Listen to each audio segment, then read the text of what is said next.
ठीक है, okay sir, बाकी थैंक यू। बहुत बहुत शुक्रिया आपका सजेशन के लिए। ठीक तो है, आप लोगों के मन में कोई भी आइडियाज कुछ वैसे आते हैं कि भाई ऐसा होना चाहिए वैसा होना चाहिए, आप बताया करो।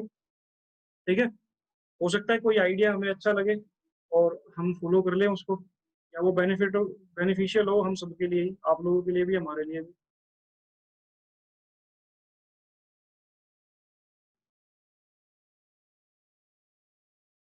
सेकंड चेक कर लेते हैं। एनोटेशंस मैंने ऑन करी हुई हैं, तो आप लोगों में से जो भी ड्राइंग कर रहा है, ये आपके फायदे के लिए मैं यहाँ से बंद भी कर दूंगा। ठीक है, तो अननेसेसरी एनोटेशंस मत करो, आप कुछ मत लिखो इसके ऊपर अभी। ठीक है, रिकॉर्डिंग ऑन है, चलिए स्टार्ट करते हैं फिर।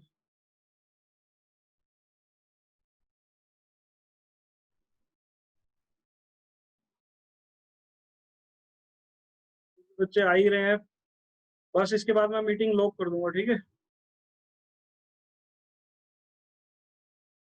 Theory of machine. Theory of machine को समझने के लिए सबसे पहले ज्यादा जरूरी चीज है कि जैसे कि मैंने नोट्स में आप लोगों को प्रोवाइड कराया हुआ है, रिजिड बॉडी और रेजिस्टेंट बॉडी, ये दो वर्ड ऐसे हैं जो आप लोग सुनते रहते हो जनरली, कि रिजिड बॉडी क्या होती है और रेजिस्टेंट बॉडी क्या होती है। नोट्स में बड़े अच्छे तरीके से लिखा गया है, फिर भी हम यहाँ पर एक्सप्लेन कर देते हैं आप लोगों को। रिजिड बॉडी क्या है, जैसे आपने मैकेनिक्स में भी पढ़ा है, मान लेते हैं कि मेरे पास ये कोई मेटल की रोड है इस टाइप से, और इसको मैंने ना यहाँ पे पिन किया हुआ है, हिंज करा हुआ है। ठीक है,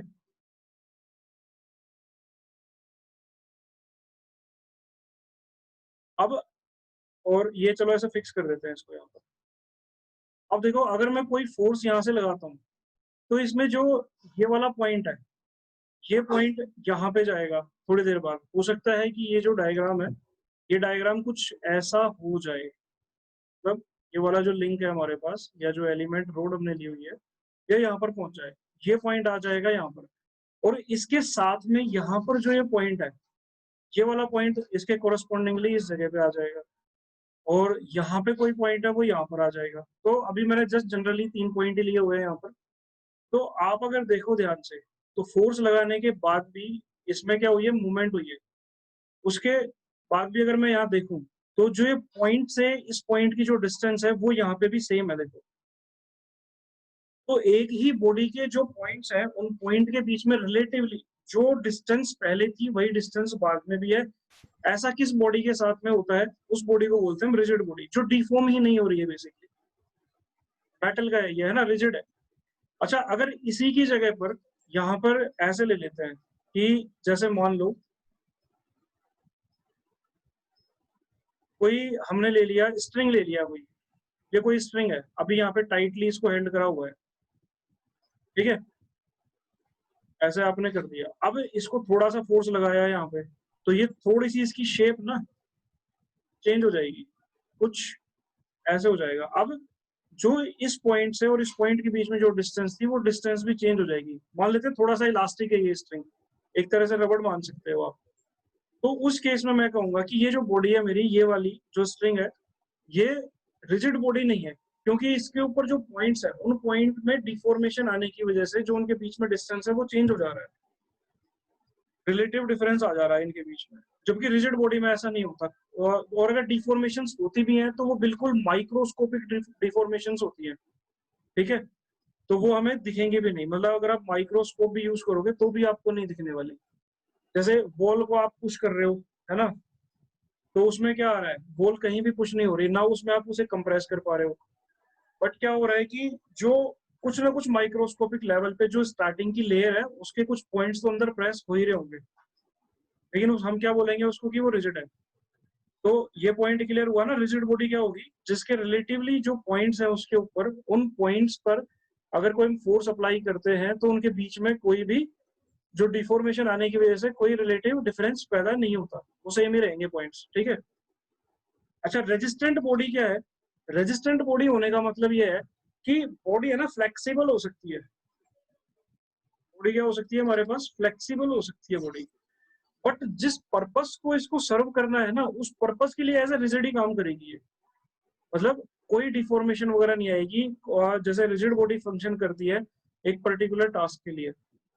जैसे इसमें एग्जांपल ले लेते हैं हम बेल्ट ड्राइव का। अगर मैं बेल्ट ड्राइव की बात करूं यहाँ पर, और यहाँ मान लेते हैं कि हमारे पास दो पुली हैं, ठीक है, और एक पुली यहाँ पर है और इस पुली के ऊपर लगाई हुई है बेल्ट।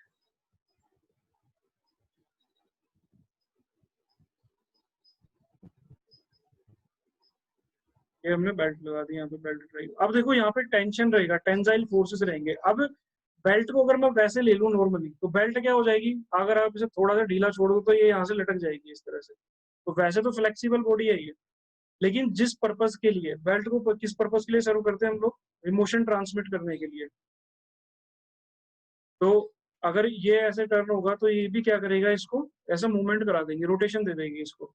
तो इस पर्पस के लिए बिल्कुल भी, और यहाँ देखो कोई लैग नहीं होता मोशन का। तो हम क्या कह सकते हैं कि बेल्ट क्या है, जो बेल्ट ड्राइव है वो यहाँ पे एज ए रेजिस्टेंट बॉडी की तरह काम करती है। अच्छा, अब अगर जैसे मैं बहुत ऐसे मेटल की पुलीज ले लूं यहाँ पे, ठीक है, वही हैवी पुली है काफी ज्यादा, और इनके ऊपर मैंने ना रबड़ लगा दिया यहाँ पर, एक नॉर्मल रबड़, कैसा भी समझ सकते हो आप, प्लास्टिक। तो अब ये क्या होगा ना, ये रबड़ खींच जाएगा जैसे ही ये इसको हम ऐसे मूव कराएंगे किसी भी शाफ्ट के थ्रू। तो अगर ये ऐसे टर्न करेगी तो ये देखो, ये रबड़ यहाँ से खींच जाएगा, इलोंगेट हो जाएगा, और इसमें का जो मोशन होगा, मे बी थोड़ा सा मोशन हो या मोशन हो ही ना इसका, तो उस टाइम पे मैं कहूंगा जो यहाँ पे मैंने ये रबड़ यूज किया हुआ है, ये कैसे काम कर रहा है, ये एज अ फ्लेक्सिबल बॉडी काम कर रहा है। तो इसको मैं रिजिड बॉडी भी नहीं कहूंगा इस टाइम पर, रिजिड या रेजिस्टेंट बॉडी नहीं बोलूंगा। रेजिस्टेंट बॉडी फ्लेक्सिबल हो सकती है, बट वो तभी होगी रेजिस्टेंट जब वो क्या है, जिस पर्पस के लिए उसे काम करना है वो अपना पर्पस अच्छी तरह से सर्व कर रही हो। क्लियर दोनों के दोनों पॉइंट्स, ठीक है। इसके अलावा हम बात करते हैं फ्लूइड्स की। देखो फ्लूइड्स भी कई जगह पे क्या है ना, as a resistant body act करते हैं, क्योंकि जो मोशन इनको ट्रांसमिट करना होता है ना, उस मोशन को ट्रांसमिट कर देते हैं ये। अगर मैं जैसे इसकी बात करूं, हाइड्रोलिक प्रेस की बात करूं, या हाइड्रोलिक लिफ्ट की अगर मैं बात करूं, तो यहाँ पर और इस जगह पे, यहाँ पे हम लोग क्या करते हैं, ये रैम और प्लंजर पे यहाँ पे बहुत सारा वेट रखा हुआ है, मान लो इस वेट को हमें उठाना है, कुछ 5000 और 50,000 केजी कर देते हैं। और यहाँ पर क्या होता है कि इसका एरिया कम है, यहाँ पर एरिया ज्यादा है, ऐसा आपने देखा होगा पहले भी। अगर मैं यहाँ पे फोर्स लगाता हूँ, तो यहाँ पे क्या होता है, जो इन दोनों को कनेक्ट कर रहा है, ये कोई फ्लूइड है यहाँ पर इस जगह पर, तो फोर्स मैंने यहाँ लगाया, बट इसके इफेक्ट से जो इसका मोशन है, इसने क्या करा, इस मोशन ने इसको सारा का सारा फोर्स यहाँ पे एक्ट हो गया। तो ये फ्लूइड वैसे तो क्या होता है, बहुत जैसे बहुत ज्यादा फ्लेक्सिबल है ना, फ्लूइड को हम सोच भी नहीं सकते कि पावर ट्रांसमिट करेगा। बट अगर ये किसी कन्फाइंड कंटेनर में है और एक तरह से फोर्स लगाया जा रहा है, तो क्या करा, इसने सारा का सारा मोशन ट्रांसमिट करा, और हम इसको इजिली यहाँ से लिफ्ट करा लेते हैं, ठीक है। तो फ्लूइड भी हमारा as a resistant body act करता है, डिपेंड करता है कि उसको किस फंक्शन के लिए, किस पर्पस के लिए यूज किया जा रहा है। क्या उस पर्पस के लिए वो as a resistant body act कर रहा है, क्या उसे अच्छी तरीके से सर्व कर पा रहा है। अगर कर पा रहा है तो उसे बोलेंगे रेजिस्टेंट बॉडी, अदरवाइज तो वो फ्लेक्सिबल बॉडी ही रहेगी हमारे पास, ठीक है। अब ये दोनों बातों का जिक्र इसलिए हो रहा था यहाँ पर, क्योंकि यहाँ पे अब थ्योरी ऑफ मशीन का एक कंपोनेंट है जिसे समझना जरूरी है, ठीक है। और वो बात आती है काइनेमेटिक लिंक की। यहाँ से हमारी मेन चीजें स्टार्ट होती है। काइनेमेटिक लिंक, काइनेमेटिक लिंक क्या होता है, आप लोगों ने पढ़ लिया होगा नोट्स के अंदर, सीधी डेफिनेशन दी हुई है मैंने। Each part of a machine which moves relative to some other part is known as kinematic link, ठीक है। मशीन का कोई भी पार्ट, अगर जैसे अगर मैं ऐसे ले लूं, चलो एक सिंपल वैसे ले रहा हूँ, 4 बार चेन को ले लेते हैं यहाँ पर, है ना। और ये कुछ इस टाइप से मैंने अभी बनाया हुआ है। अब अगर मैं यहाँ पे इसको देखो ऐसा मोशन देता हूँ, इस साइड ऐसे ऐसे इसको रोटेट कराते हैं, तो इसकी वजह से क्या होगा, देखो इसके रिलेटिवली इसके भी कुछ मूवमेंट होगी और इसके भी कुछ मूवमेंट होगी। तो इनको यहाँ पे क्या बोल सकते हैं हम, कि ये सारे के सारे क्या हैं, काइनेमेटिक लिंक है। आप कहोगे कि ये फिक्स वाले की तो कोई रिलेटिव मूवमेंट नहीं हो रही, लेकिन रिलेटिव मूवमेंट का मतलब है इसके रिलेशन में या इसके रिलेशन में। तो फिक्स वाले की भी देखो इस पॉइंट से लेके इस पॉइंट तक कुछ ना कुछ डिस्टेंस का डिफरेंस तो आएगा ही आएगा। तो बस क्या होना चाहिए काइनेमेटिक लिंक के लिए नेसेसरी कंडीशन, कि एक तो रिलेटिव मोशन हो, दूसरा जब फोर्स दिया जा रहा है तो वो डिफॉर्म ना हो जाए, और अगर डिफॉर्म हो भी रहा है तो भी कोई प्रॉब्लम नहीं है, ठीक है। बट जो पर्पस है उसका, जो मोशन ट्रांसमिट करना है उसको करता रहे। तो यहाँ पे टू नेसेसरी कंडीशन है हमारे पास, टू नेसेसरी कंडीशंस। अगर किसी भी ऑब्जेक्ट को या किसी भी पार्ट को मेरे को काइनेमेटिक लिंक बोलना है, तो सबसे पहली जो कंडीशन है वो तो यही है कि उसे रेजिस्टेंट बॉडी होना चाहिए। रेजिस्टेंट बॉडी समझ चुके हो आप लोग क्या होती है। तो दूसरी कंडीशन है हमारे पास, वो ये होनी चाहिए कि वो रिलेटिव मोशन होना चाहिए उसका, ठीक है, किसी दूसरे पार्ट के रिस्पेक्ट में, तो वो एक डिफरेंट लिंक हो जाएगा। अब इसके एग्जांपल्स हम क्या क्या ले सकते हैं। एग्जांपल्स के लिए मैं आपको ऐसे दिखाता हूँ, जैसे एक हम स्टीम इंजन का एग्जांपल ले लेते हैं, जो मैंने इसमें लिखा हुआ भी है। तो अभी एक डायग्राम देखते हैं उस स्टीम इंजन का हम लोग, ठीक है।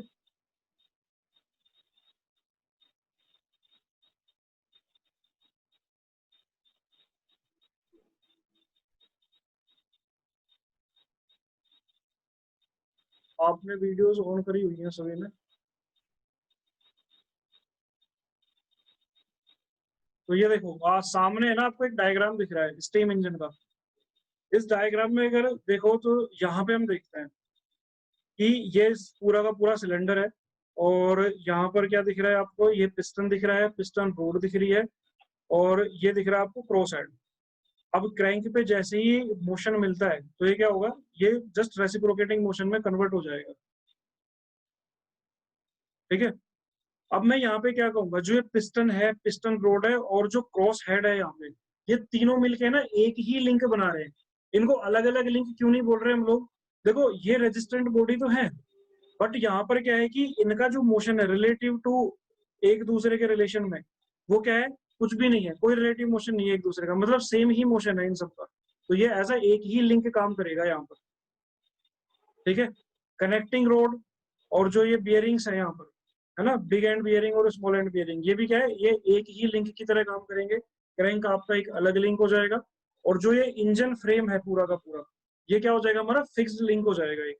तो यहाँ पर देखा जाए इस पूरे के पूरे डायग्राम में हमें चार लिंक दिखाई दे रहे हैं, चार काइनेमेटिक लिंक, ठीक है।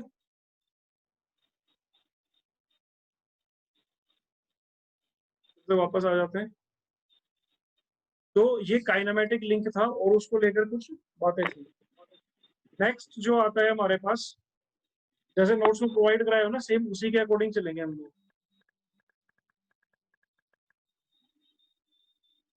Z81 कुछ कहना चाहते हो आप।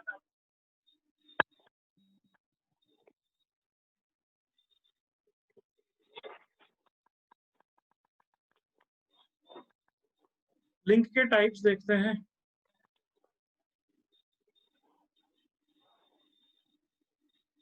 कि काइनेमेटिक लिंक्स की क्या क्या टाइप्स हो सकती है। Types of link, kinematic link clear है। तो अब देखो मैं इसके टाइप्स लिखूंगा, टाइप्स का नाम लिखते ही आप लोगों को समझ में आ जाएगा कि क्या है ये।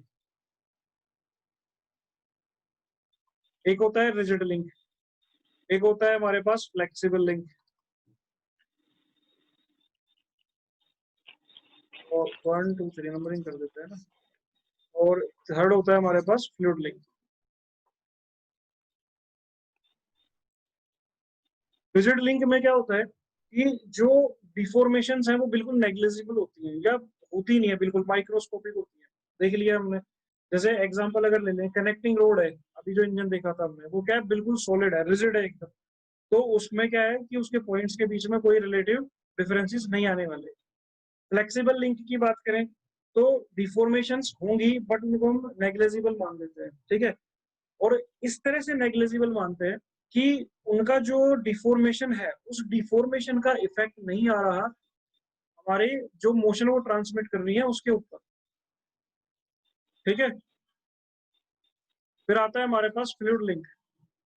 फ्लूइड लिंक भी आप लोगों ने देखा, फ्लूइड कैसे काम करता है, फ्लूइड कैसे काम करेगा, फ्लूइड एज अ कनेक्शन काम करेगा दो डिफरेंट लिंक के बीच में, है ना, और वो भी क्या कराएगा, मोशन को ट्रांसमिट करवाएगा, ठीक है। और जिस पर्पस के लिए कर रहा है, तो फ्लूइड देखा जाए तो एक तरह से क्या हो गया, बहुत ज्यादा फ्लेक्सिबल हो गया, बहुत ज्यादा डिफॉर्मेशंस होती हैं, बट यहाँ पर एज अ लिंक काम क्यों कर जाएगा वो, क्योंकि जो पर्पस उसे सर्व करना है, जैसे हमने देखा था हाइड्रोलिक लिफ्ट में, हाइड्रोलिक ब्रेक्स में देखते हैं हम लोग, इन सब चीजों में क्या देखने को मिलता है कि fluid as a kinematic link काम करता है। तो ये तीनों टाइप्स क्लियर है। अब हम चलते हैं कि काइनेमेटिक लिंक होने के लिए तो बॉडी की बात हो गई, रेजिस्टेंट बॉडी की, ठीक है, रिजिड हो चाहे फ्लेक्सिबल हो, बट क्या होनी चाहिए, जिस पर्पस को सर्व करना है उस पर्पस के लिए वो काम करे। अब देखते हैं मोशन, हमारे काइनेमेटिक लिंक को अभी हमने बात करा था रेजिस्टेंट बॉडी, और दूसरा उसका मोशन। तो जो रिलेटिव मोशन है वो किस किस टाइप के हो सकते हैं, उनकी बात करते हैं। रिलेटिव मोशन, इसके टाइप्स देखेंगे। तो इसमें जो सबसे पहले आता है हमारे पास, वो आता है सेल्फ कंस्ट्रेंट मोशन। अब यहाँ पे कंस्ट्रेंट वर्ड का मीनिंग समझना जरूरी है, ठीक है। कंस्ट्रेंट का मतलब होता है डिजायर्ड मोशन, मतलब हम एनालिसिस कर रहे हैं या देख रहे हैं या आप कुछ बना रहे हो, है ना, कोई मशीन का पार्ट है या मैकेनिज्म है, तो हम कैसा मोशन चाहते हैं उससे, या जो हम डिजायर मोशन है वो मिल रहा है कि नहीं मिल रहा, ठीक है, तो उसको बोलते हैं हम सेल्फ कंस्ट्रेंट मोशन।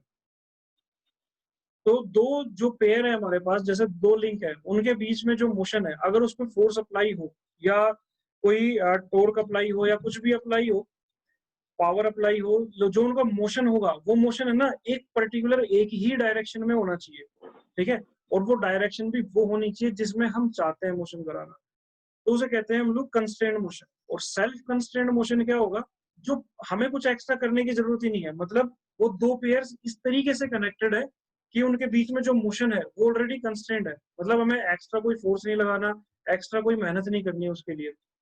कैसे, अब जैसे एग्जाम्पल के थ्रू समझते हैं।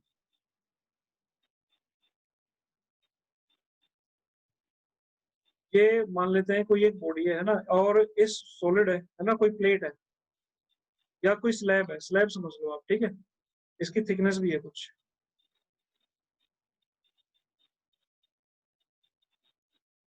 इस टाइप से। अब ये मैंने कैसे बनाया हुआ है, देखो सर्कुलर बनाया हुआ है इसको, ठीक है, और इसके अंदर जो जा रहा है वो है, इसके अंदर कोई सर्कुलर शाफ्ट जा रहा है, ये सर्कुलर शाफ्ट इसके अंदर चला गया, ये पीछे भी निकला हुआ है लाइक दिस। थोड़ा सा 3D डायग्राम बनाने की कोशिश है यहाँ पे, ठीक है। अब यहाँ देखो क्या होगा, ये है ना, इसमें स्लाइड कर सकता है, अगर आप देखो यहाँ पे ध्यान से, तो ये इधर और इधर अगर कोई भी इसको फोर्स लगे तो ये इधर उधर स्लाइड कर सकता है, निकल भी सकता है इसके अंदर से। और अगर इस एक्सिस के अबाउट में अगर इसको कोई रोटेशन में भी ऐसे दिया जाए तो क्या कर जाएगा, ये रोटेट भी कर जाएगा उसके साथ में। अगर किसी एंगल पे फोर्स लगा इस पे, मान लो लेट अस सपोज कुछ इस तरह से एंगल पे लगा, ऑब्लिकली, थोड़ा सा टेंजेंशियली, और थोड़ा सा टेंजेंशियली मतलब इसको छूता हुआ बिल्कुल यहाँ से, और एक्चुअली मतलब कुछ इसका एक कंपोनेंट देखो ऐसे चला जाएगा और एक कंपोनेंट कुछ ऐसे चला जाएगा इसी फोर्स का, तो ये वाला कंपोनेंट क्या करेगा, इसको रोटेट करा देगा, और ये वाला कंपोनेंट क्या है, इसको बाहर निकाल देगा, है ना, ऐसे इसका ये वाला मोशन हो जाएगा। तो जो ये मोशन है हमारा, जो स्ट्रेट लाइन में होता है, रेक्टिलिनियर मोशन है ना, उसे बोलते हैं हम क्या, ट्रांसलेटरी मोशन बोलते हैं। ये वर्ड क्लियर रहने बहुत जरूरी है, ट्रांसलेटरी मोशन। और ये जो ऐसे रोटेशन करेगा, ये क्या हो जाएगा, इसका रोटरी। अच्छा, अब यहाँ पर देखना कि क्या इसको सेल्फ कंस्ट्रेंट मोशन बोला जा सकता है, नहीं बोल सकते हम। ये सिस्टम, ये जो दो लिंक है यहाँ पर, ये मेरा लिंक वन शाफ्ट और लिंक टू ये जो कोई स्लैब रखी हुई है यहाँ पर, ये मान लो, ठीक है, ये देखा जाए तो ये सेल्फ कंस्ट्रेंट मोशन नहीं है, क्योंकि यहाँ पे फोर्स चाहे कैसे भी लगे, कुछ भी हो, यहाँ दो मोशन पॉसिबल है, कोई मेरे को डिजायर्ड मोशन नहीं मिलेगा। हो सकता है मैं इसका ट्रांसलेटरी मोशन में इसे रोटेट कराना चाहता हूँ मान लो, लेकिन ये तो खिसक भी जाएगा यहाँ से, तो हम कहेंगे ये सेल्फ कंस्ट्रेंट मोशन नहीं है। बट इसी मोशन को मैं सेल्फ कंस्ट्रेंट मोशन बना सकता हूं अगर ये सिस्टम पहले से ही मतलब इस शाफ्ट पे यहाँ पर पहले से ही क्या लगे होते हैं, कॉलर्स लगे होते हैं। यहाँ पे क्या लगा देते हैं अपन, कुछ कॉलर्स लगे होते हैं, मान लो लाइक इस साइड भी और इस स्लैब के पीछे की साइड भी। जैसे इसका साइड भी दिखाता हूँ मैं, इस साइड से कैसा दिखना चाहिए ये हमारा ये हो गया। और वो जो शाफ्ट निकल रहा है सर्कुलर शाफ्ट, इसमें वो यहाँ से निकल रहा है, ऐसे देखो इसका साइड व्यू देख रहे हैं लाइक दिस। तो अगर हम इसको देखें यहाँ पर, ये क्या है कि अब ये जो ये चला गया इसके अंदर से, यहाँ पर मैंने क्या लगा दिए, कॉलर्स लगा दिए, पहले से लगे हुए हैं, शाफ्ट के साथ ही अटैच नहीं है, फिक्स कर दिए हमने। अब बताओ इस कंडीशन में जो इसका मोशन होगा, अब चाहे फोर्स कैसे भी लगा लो, या टेढ़ा फोर्स भी लगा लोगे टेंजेंशियली, तो इसमें क्या होगा, ये वाली मूवमेंट जो है इसकी ट्रांसलेटरी मूवमेंट इन कॉलर्स की वजह से ये तो खत्म हो जाएगी, तो ये तो मोशन रहेगा नहीं ट्रांसलेटरी। अब इस पे सिर्फ एक ही मोशन हो सकता है, और वो मोशन कैसा होगा हमारा, रोटरी मोशन। इसलिए कॉलर्स वगैरह लगा दिए जाते हैं जहां पर शाफ्ट के थ्रू सिर्फ हमें क्या है, अगर वो जस्ट रोल कर रहा हो तो, और अगर हमें रोटरी मोशन चाहिए तो। ठीक है, तो ये वाला जो एग्जांपल है हमारे पास, ये केस है इन दोनों लिंक को लेकर के, इनका जो रिलेटिव मोशन है, this relative motion is the self constrained motion, क्योंकि ये पहले से ही है, हमने किसी फोर्स के थ्रू या कोई ग्रेविटी के इफेक्ट्स के थ्रू इसको कंस्ट्रेंट नहीं बनाया है। Self constrained motion. अब यहाँ पर देखो भाई, किसी बच्चे का एक डाउट मेरे हिसाब से आना तो चाहिए, नहीं आ रहा तो और भी अच्छी बात है। यहाँ पे लिंक कितने हैं अगर मैं आपसे बात करूँ तो, अभी मैं 2 लिंक की बात कर रहा था इससे पहले, अभी किसी को ये नहीं लगना चाहिए कि यहाँ पे 3 लिंक है। यहाँ पे एक लिंक तो यही है हमारे पास, और दूसरा लिंक है शाफ्ट। कॉलर क्या है, कॉलर इस शाफ्ट के साथ ही अटैच्ड है, इस शाफ्ट को लेकर के और इसको कॉलर को लेकर के कोई रिलेटिव मूवमेंट नहीं है इनकी। ठीक है, तो ये दोनों के दोनों मिलकर के भी एक ही लिंक है। लिंक के लिए देखा भी था अभी हमने कि कोई रिलेटिव मोशन अगर है तो ही वो अलग लिंक होगा, अगर नहीं है तो वो एक सेपरेट लिंक, अलग लिंक कंसिडर नहीं किया जाएगा। क्लियर? तो दो अगर हमारे पास लिंक है, उनके बीच में अगर एक ऐसा मोशन हो रहा है जो कि सिर्फ एक ही डायरेक्शन में पॉसिबल है, और वो हमारी एक डिजायर्ड डायरेक्शन है, तो उसके मोशन को हम बोलते हैं कि वो सेल्फ कंस्ट्रेंट मोशन है पहले से ही। ठीक है, इसका दूसरा नाम है कंप्लीटली कंस्ट्रेंट मोशन। क्या बोलते हैं इसको? Completely constraint motion. ठीक, नेक्स्ट आगे देखते हैं। ये तो कंप्लीटली देखा आपने, सेल्फ का जो एक होता है इनकम्प्लीटली कंस्ट्रेंट मोशन, तो इनकम्प्लीटली कंस्ट्रेंट मोशन बताने की जरूरत ही नहीं है अब आपको,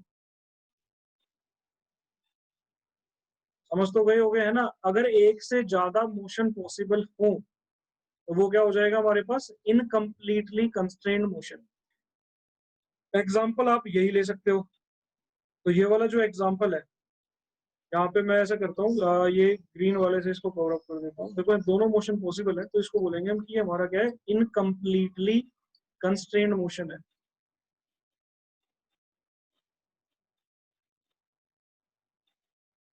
ओके, अच्छा अभी एक एग्जांपल और ले सकते थे हम लोग, बता देता हूँ मैं आपको। जैसे यही है हमारे पास है ना, वो वही स्लैब है, और यहाँ पर ये मैंने आपको नोट्स में दिया हुआ है ये वाला एग्जांपल, तो देख लेते हैं इसको भी। ये अब की बार सर्कुलर होल नहीं है, ये है ना स्क्वायर होल है। ठीक है, स्क्वायर या रेक्टेंगुलर, और इसके अंदर जो शाफ्ट जाएगा, ठीक है, वो शाफ्ट भी कैसा है, इसलिए इसी डायमेंशन का होना चाहिए। ठीक है, रेक्टेंगुलर या स्क्वायर ही है ये शाफ्ट। तो 2 लिंक है यहाँ पर भी। अगर इसका साइड व्यू देखें हम, तो साइड से ये हमें ऐसे दिखेगा, मतलब ये तो हमारा मेन एलिमेंट हो गया। एक काम करते हैं, इसको ब्लैक से ही बना देता हूँ। ठीक, और इसके अंदर जा रहा है शाफ्ट हमारा, ये शाफ्ट कैसा है अब की बार, स्क्वायर शाफ्ट है या फिर रेक्टेंगुलर शाफ्ट है ये। अब इसकी हम बात करें तो यहाँ पे बताओ, क्या अगर ये, चलो पहले तो क्वेश्चन ये है यहाँ पर, क्या ये सेल्फ कंस्ट्रेंड मोशन है या इनकम्प्लीटली कंस्ट्रेंड मोशन है? तो हमारा आंसर क्या होगा यहाँ पर, ये सेल्फ है, कंप्लीटली कंस्ट्रेंड है ये ऑलरेडी। क्यों? यहाँ पे कॉलर लगाने की जरूरत है ही नहीं बिल्कुल भी, अगर हम देखें तो। क्यों? क्योंकि ये देखो ये है ना, इसको क्या ये रोटेट कर सकता है ऐसे? बिल्कुल नहीं कर सकता। ठीक है, सर्कुलर होता तो कर भी जाता।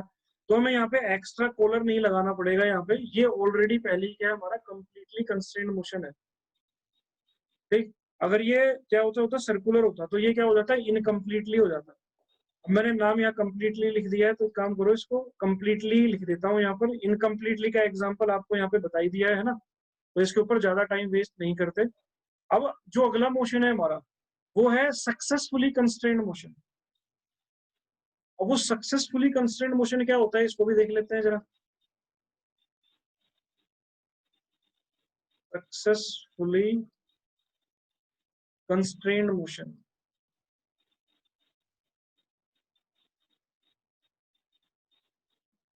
सक्सेसफुली कंस्ट्रेंड मोशन में क्या होगा कि जैसे एक एग्जांपल देता हूं मैं आपको। तीन तीन क्या, दो ही हैं? क्या? चार, चार हो गए ना, चल करता रहे। 4 2 8 12, कौन है 12 भाई? और 2 15 ही है। अगर इसमें ज्यादा आते ना तो ज्यादा रुक जाते, कौन इसमें बोल आए रहा है?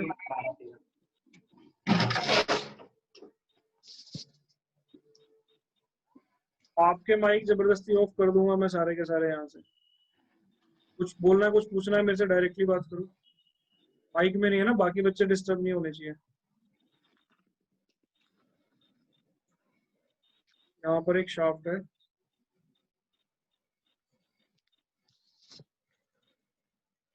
ठीक है, ये डायग्राम मैंने वैसे बना के दिया हुआ है आप लोगों को नोट के अंदर, तो आप नोट्स में देख सकते हो इसको। ठीक है, ये कोई फुट स्टेप बियरिंग है। ठीक है, कैसे, ये फुट स्टेप बियरिंग।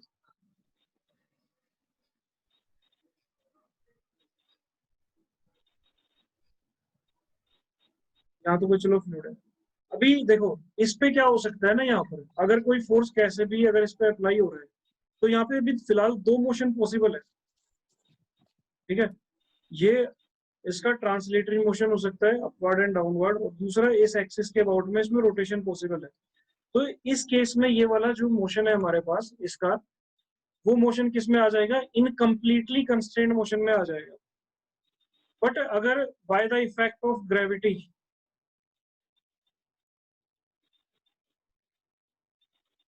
अगर by the effect of gravity यहाँ पे, या तो मैं चलो कोई लोड लगा दूं एक्सटर्नल अपनी तरफ से, कोई फोर्स लगा दूं, तो उस केस में ये वाला मोशन खत्म, सिर्फ रोटरी मोशन रह जाएगा इसका। ठीक है, या फिर ये शाफ्ट का वेट ही इतना ज्यादा हो, जो ग्रेविटी फोर्सेस है, मतलब इसका जो वेट है उसकी वजह से ये ऊपर ही ना उठ पाए किसी भी फोर्सेस की वजह से, तो भी क्या है, सिर्फ एक ही मोशन रहेगा इसमें। तो जिस इस टाइप का मोशन, जिसको भी फोर्सेस की हेल्प से, चाहे ग्रेविटी फोर्सेस हो या एक्स्ट्रा लोड लगाने से, हम क्या कर पा रहे हैं, उसको कंस्ट्रेंट मोशन बना पा रहे हैं, हमें डिजायर्ड मोशन बना पा रहे हैं, तो वो क्या हो जाता है हमारे पास, सक्सेसफुली कंस्ट्रेंट मोशन हो जाता है।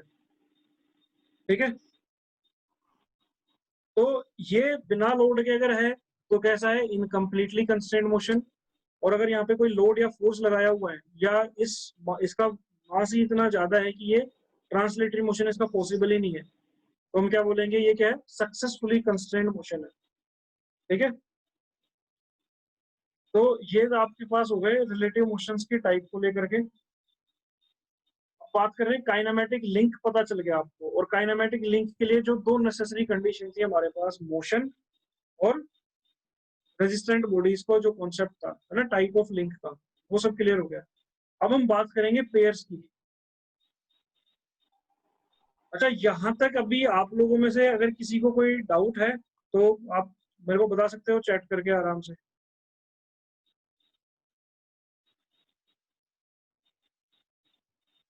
चलो ठीक है, आगे करते हैं हम लोग काइनेमेटिक पेयर।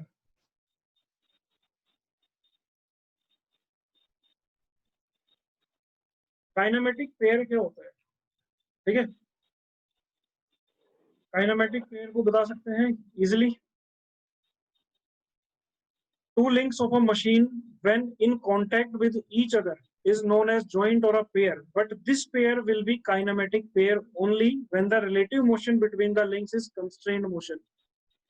ये मैंने नोट्स में लिख के दिया हुआ है आपको। इसको कैसे समझ सकते हैं हम लोग, आप ऐसे समझ सकते हो, जैसे हमारे पास दो लिंक है, ठीक है, तो दो लिंक आपस में किस तरह से कनेक्टेड हैं, कैसे भी कनेक्शन है इन दोनों के बीच में, इसी कनेक्शन को हम लोग बोल देते हैं कि ये पेयर बना रहा है, ठीक है, और ये ज्वाइंट बना रहा है।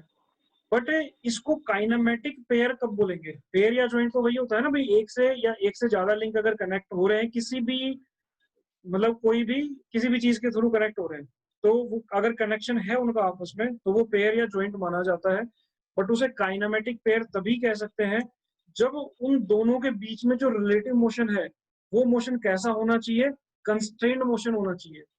कंस्ट्रेंट का मतलब है कि एक पर्टिकुलर डायरेक्शन में, है ना, डिजायर्ड मोशन होना चाहिए, चाहे वो सक्सेसफुली रहे चाहे कंप्लीटली रहे, ठीक है। तो काइनेमेटिक पेयर होने के लिए जो सबसे ज्यादा जरूरी चीज है वो होना का क्या? कनेक्शन। कनेक्शन होगा तो पेयर बोलेंगे या ज्वाइंट बोलेंगे। और जो नेसेसरी है यहाँ पर इसके अलावा, नेसेसरी कंडीशन यही है कि इसको क्या होना चाहिए?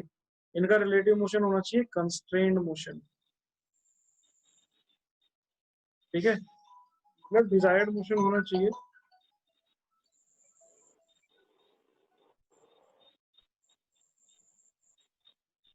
और ये डिजायर्ड मोशन किस तरीके से हो सकता है? या तो सेल्फ हो या फिर ये सक्सेसफुली हो, मतलब हमने करवाया गया हो इसको। सक्सेसफुली कह सकते हैं, सक्सेसफुली का दूसरा नाम आप है ना फोर्सफुली भी यूज कर सकते हो, कई बार फोर्सफुली के नाम से भी आ जाएगा, तो आप समझ जाना कि वो सक्सेसफुली कंस्ट्रेंड मोशन है, ठीक है। ये काइनेमेटिक पेयर होने की जरूरी चीज है। अब इसके अलावा काइनेमेटिक पेयर्स की जो क्लासिफिकेशन है उसको हम देख सकते हैं भाई, किस किस टाइप के काइनेमेटिक पेयर होते हैं। तो सबसे पहले आते हैं हमारे पास स्लाइडिंग पेयर। क्या है? Sliding pair. अब स्लाइडिंग पेयर क्या होगा? जैसे स्लाइडर हो गया आपका, है ना, सिंगल स्लाइडर क्रैंक इंजन जो होता है उसमें अगर इस स्लाइडर की मैं बात करूं, यहाँ पर एक स्लाइडर है और ये स्लाइडर हो सकता है, ये कोई कनेक्टिंग रोड आ रही होगी, ये क्रैंक हो जाएगा, ये यहाँ पे इसका मोशन, ठीक है, तो यहाँ पे फिक्स कर देते हैं। तो इसका मोशन ऐसे होगा, तो ये क्या करेगा? स्लाइडर जो है इधर उधर स्लाइड करेगा, देखो इस डायरेक्शन में। अब क्या इसके अलावा और कोई मोशन कर सकता है ये स्लाइडर? यहाँ पर नहीं कर सकता। अब यहाँ पे लिंक अगर हम काउंट करें तो कितने लिंक है? एक तो ये फिक्स लिंक हो गया हमारे पास, जो जिस जिस बेंच में जिस गाइड्स में ये मूव कर रहा है, और ये जो दूसरा लिंक हो गया हमारा फुल स्लाइडर। तो दोनों के बीच में जो कॉन्टेक्ट है वो कॉन्टेक्ट है बाय स्लाइडिंग, ठीक है। तो इस टाइप के पेयर को बोल देते हैं हम स्लाइडिंग पेयर। टर्निंग पेयर की अगर हम बात करें, टर्निंग पेयर क्या होगा? टर्न करना, मतलब जब एक लिंक दूसरे लिंक के अबाउट में क्या करने लगता है? रोटेट करने लगता है या रिवॉल्व करने लगता है, ठीक है। इसलिए इसका दूसरा नाम हो जाता है रिवोल्यूट पेयर। क्या नाम हो जाएगा इसका? रिवोल्यूट पेयर, ठीक है। अब इसको ऐसे समझ सकते हैं हम लोग, जैसे ये एक रोड है और इस रोड को यहाँ पे एक पिन लगा के ये दूसरी रोड हमने यहाँ पे कर दी। अब देखो इसको आप पकड़ लो, ठीक है, इसको पकड़ लो, तो ये वाला ऐसे इसके रिलेटिव में ऐसे ऐसे मूवमेंट कर सकता है इजिली, ठीक है। तो ये क्या कर रहा है? इस लिंक के अबाउट में रोटेट कर रहा है। और एग्जांपल क्या है? जैसे आप ले सकते हो कैंची घर में जो होती है, सीजर या प्लायर्स, किस टाइप से होती है वो? कुछ इस टाइप से होती है। देखो ड्राइंग इतनी अच्छी है नहीं मेरी, तो आपको पता ही है कैंची कैसी होती है, समझ जाना, ठीक है।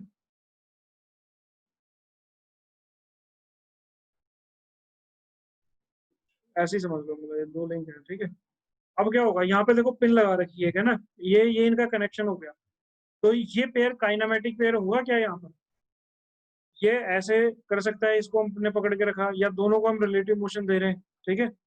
और इनका एक डिजायर्ड मोशन है कि वे क्या है, एक दूसरे के अबाउट में क्या कर पा रहे हैं? जस्ट रिवॉल्व कर पा रहे हैं। तो इसको हमने क्या नाम दे दिया? रिवोल्यूट पेयर नाम दे दिया, या फिर टर्निंग पेयर नाम दे दिया इसको हमने, ठीक है। साइकिल का व्हील आप समझ सकते हो, जो एक्सल होता है, इस एक्सल के ऊपर व्हील घूम रहा है पूरा का पूरा, ये वाला, ठीक है। इस व्हील को हम ऐसे घुमा रहे हैं ना, और ये एक्सल क्या है? ये तो फिक्स है यहाँ पर बाकी साइकिल की असेंबली के साथ में। तो ये भी क्या बना रहा है यहाँ पर, व्हील एक्सल के साथ में बना रहा है क्या, टर्निंग पेयर बना रहा है, रिवोल्यूट पेयर बना रहा है। फिर कुछ आ जाते हैं हमारे पास रोलिंग पेयर। रोलिंग पेयर क्या होते हैं, रोलिंग पेयर की अगर मैं बात करूं, जैसे एक जो होगा, एक लिंक होगा वो दूसरे लिंक एक्सक्यूज के मी ऊपर। सर। हाँ कौन? सर आपकी आवाज कट रही है।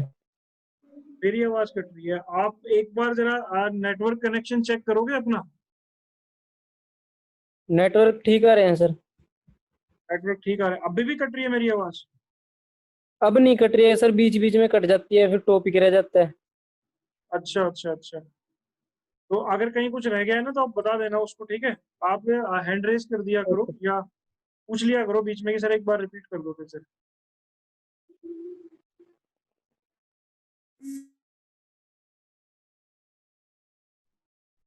वैसे है ना, ऐसा करेंगे अगली क्लास से मैं माइक्रोफोन और लगा लूंगा साथ में, तो मे भी शायद अगर कुछ ऐसा इशू हो रहा होगा तो वो दूर हो जाएगा आपको। फिर बताना क्वालिटी कैसी रहेगी, ठीक है?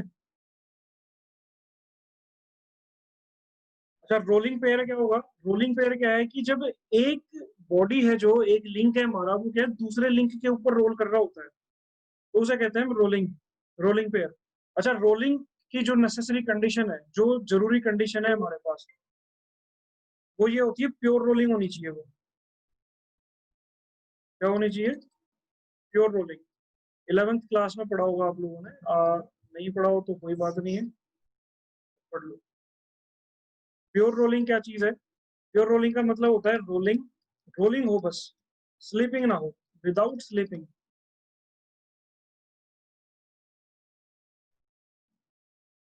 जैसे ऐसा मान लेते हैं कि ये जैसे अपना कोई ग्राउंड ही हो गया, ठीक है, और ये कोई व्हील है।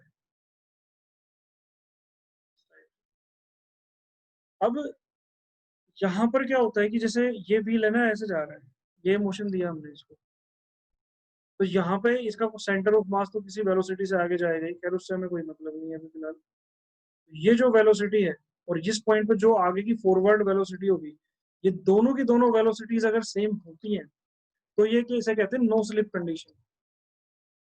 मतलब इसकी घूमने की, और ये आगे जो जा रहा है ये पॉइंट है ना, उसकी नो स्लिप कंडीशन। अगर नो स्लिप कंडीशन सेटिस्फाई होती है तो बोलते हैं कि वो प्योर रोलिंग है, स्लिप नहीं कर रहा है यहाँ पर। जैसे आप लोगों ने कई बार देखा होगा, ज्यादा कीचड़ वगैरह होता है तो गाड़ी के टायर वायर फंस जाते हैं उसमें, है ना, तो कुछ फिसलते हुए वो टायर आगे बढ़ता है, ठीक है, तो वो प्योर रोलिंग का केस नहीं होता। और जनरली जब अच्छा फ्रिक्शन मिल रहा होता है गाड़ी के टायर को ग्राउंड के साथ में, तो वो स्लिप नहीं कर रहे होते बिल्कुल भी, या कोई नया नया टायर हो बिल्कुल जिसमें ग्रूव्स कटे हुए हैं, तो हम कहते हैं कि वो क्या हो रहा है, प्योर रोलिंग हो रहा है। अभी रोलिंग पेयर का एग्जाम्पल देखना है हमें को, हमें तो रोलिंग पेयर का सबसे अच्छा एग्जाम्पल आता है बॉल बियरिंग। क्या आता है? Ball bearing. नेक्स्ट पेज पे करते हैं इसको। क्या है? Ball bearing.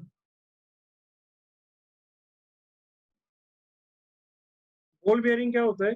एक होती है हमारे पास आउटर रेस, एक है इनर रेस, ठीक है, इन दोनों के बीच में यहाँ पे कुछ बॉल्स होती हैं, बॉल्स का भी कॉम्बिनेशन होता है, ठीक है, ऐसे नहीं कि कितने भी बना दो, 5 के आसपास, 7 के आसपास, इस टाइप से होती हैं। तो ये आप लोग एमडी में पढ़ोगे ही। अभी 5 में थोड़ी डिस्टेंस अलग हुई, मतलब इक्वली डिस्टेंस पर होती है सारी की सारी। इसको बोलते हैं आउटर रेस, जो बाहर के जो इसका वो होता है, सरकमफ्रेंस, आउटर रेस। ये हो गया हमारे पास इनर रेस, और ये है हमारे पास बॉल्स।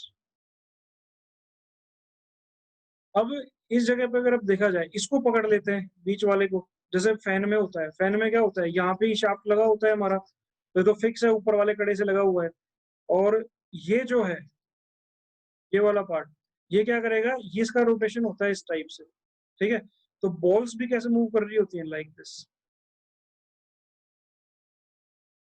ठीक है, तो ये क्या होगा, बॉल्स क्या बना रही है इनके साथ में, रोलिंग पेयर, रोलिंग पेयर बना रही है, ठीक है, और यहाँ पे एक टर्निंग पेयर भी बन रहा है, अगर आप ध्यान से देखो तो, जो बॉल्स का मोशन है विद रिस्पेक्ट टू रेस। अब यहाँ पे कोई भी रेस है, चाहे चाहे आप इनर ले लो, चाहे आप आउटर ले लो, ठीक है, ये कैसा है हमारे पास, रोलिंग। रोलिंग पेयर बना रहा है। अब यहाँ पर है ना एक एग्जांपल और हमें देखने को मिलता है, वो एग्जांपल है इसको लेकर के कि इनर रेस का आउटर रेस के कंपैरेटिवली किस तरह का मोशन है, inner race with respect to outer race. ये देखो ध्यान से, इसको फिक्स कर दिया हमने। दूसरा वाला क्या कर रहा है, रिवॉल्व भी कर रहा है इसके राउंड में, तो वो बना रहा है टर्निंग पेयर, जिसकी बात अभी हमने करी थी। ठीक है, टर्निंग पेयर या रिवॉल्यूट पेयर। ओके, तो ये बात हो गई हमारे पास रोलिंग पेयर्स को लेकर के। नेक्स्ट जो आपको लिखवाया गया है, अगला क्या लिखवाया मैंने, स्क्रू पेयर लिखवाया है, स्क्रू पेयर और स्फेरिकल पेयर। स्क्रू पेयर क्या है, जैसे स्क्रू में होता है, नाम से ही पता चलता है। ठीक है, जो मोशन है, मोशन क्या होगा, एक एलिमेंट दूसरे एलिमेंट के ऊपर, थ्रेड्स के ऊपर मोशन करता है। ठीक है,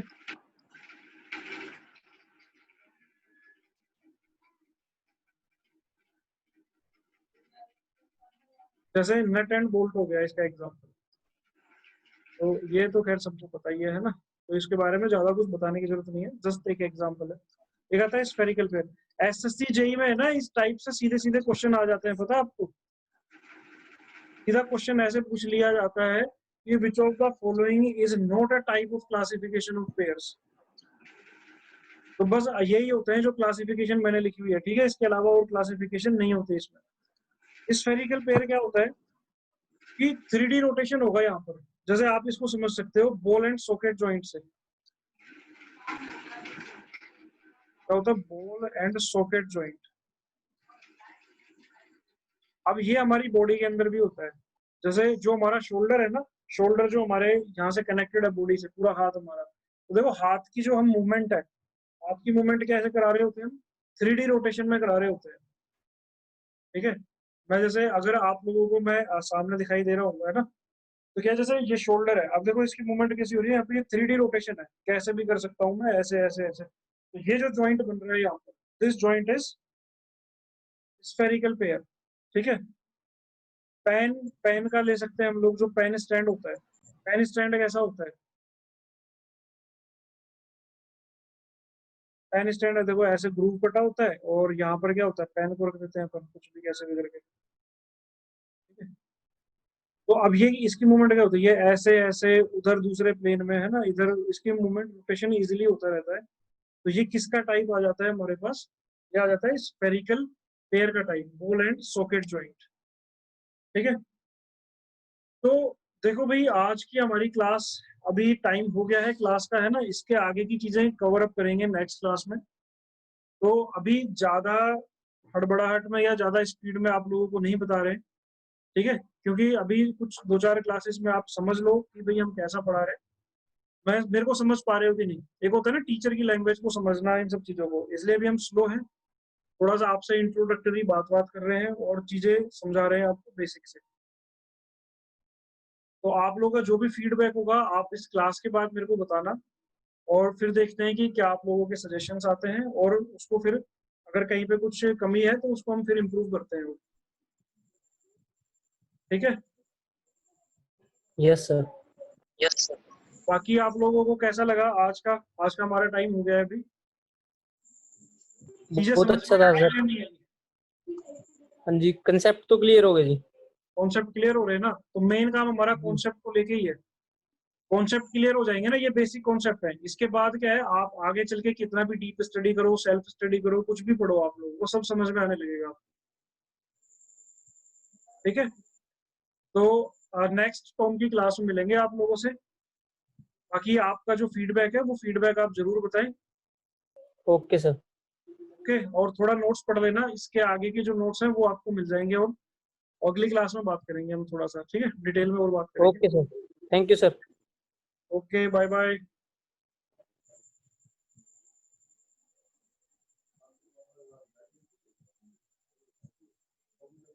आप लोगों ने पेशेंस बना के रखा, इतने ध्यान से सुना, अटेंटिव रहे आप, बहुत अच्छी बात है हमारे लिए, आपके लिए भी।